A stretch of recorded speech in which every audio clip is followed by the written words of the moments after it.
Thank you so much, Gimba, and welcome to Sports News. The Karate Federation of Nigeria, KFN, has revealed that the sport is gaining prominence in the country.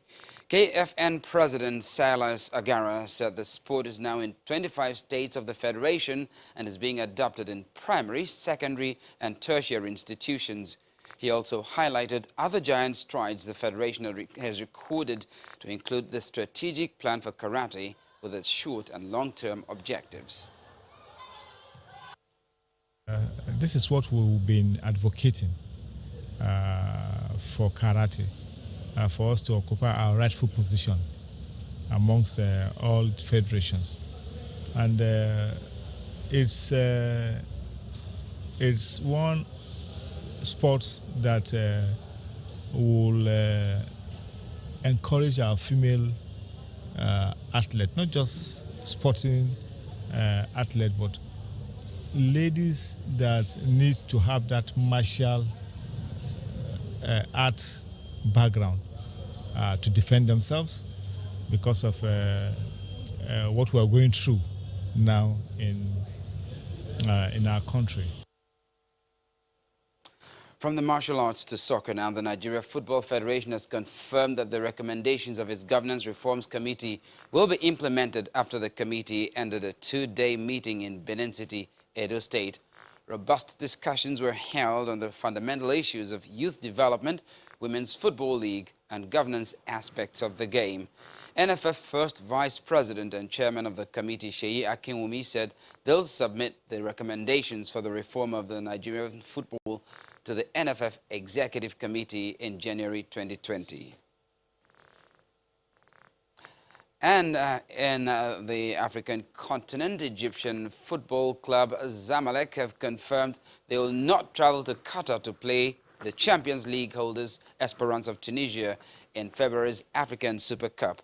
The annual match brings together the winners of the African Champions League and the Confederations Cup. Zamalek President Murtada Mansour has reiterated his club's stance on traveling to play in Qatar. Egypt was one of the Middle Eastern nations that severed diplomatic ties with Qatar in 2017, accusing it of destabilizing the region. Murtada added that the club would change its stance if ordered to do so by the Egyptian government. Over in Europe, a Madrid court has acquitted former Liverpool midfielder Xabi Alonso of tax fraud. The prosecutors had initially demanded him to face 5 years in jail before halving their request.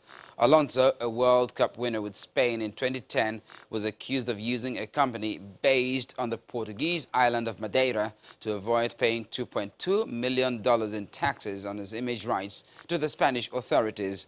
Prosecutors said the fraud took place between 2010 and 2012 when he was playing for Real Madrid.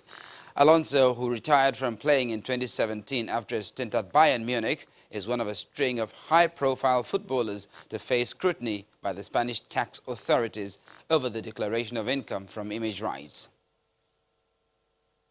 And Russia's staging of games at the 2020 European Championships could be under threat after a World Anti-Doping Agency WADA committee recommended that the country be banned from hosting sports events for 4 years. Russia could also be banned from next year's Tokyo Olympics, having also been excluded from the 2018 Winter Games and other major competitions. WADA's Compliance Review Committee, CRC, recommended series of measures after declaring the Russian anti-doping agency RUSADA non-compliant over inconsistencies in anti-doping data. One of the proposals is to withdraw the right to host an event already awarded unless it's legally and practically impossible.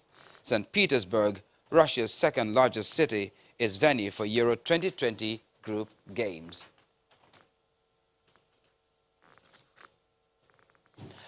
And now to action in tonight's UEFA Champions League games, where Jose Mourinho had a dream home debut as Tottenham came from 2 goals down to beat Olympiacos 4-2 and advance to the knockout stage. In Spain, Real Madrid blew a 2-goal lead to play 2-2 with PSG. However, both sides made it to the round of 16 as Galatasaray played a 1-1 draw with Club Brugge in the other group match. Robert Lewandowski scored 4 times and missed a penalty as Bayern Munich crushed Red Star Belgrade 6-0. Juventus beat Atletico Madrid 1-0, while Manchester City played a 1-1 draw with Shakhtar Donetsk.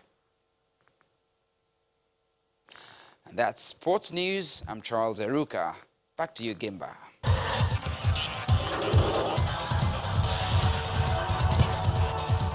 Brilliant, Chas. And the main news, again, the Economic and Financial Crimes Commission today confirmed the arrests of the controller of the Kirikiri Maximum Security Prison and the correctional facilities doctor for alleged falsification of medical reports for a convicted internet fraudster H-Money.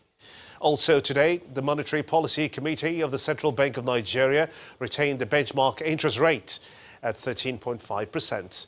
And 13 French soldiers were today killed in a helicopter mid-air collision during operations against jihadists in Mali. And that's how it's been on the news at 10 tonight. I want to thank you so much indeed for being a part of it. On behalf of all of us here, have a splendid night rest. Good night.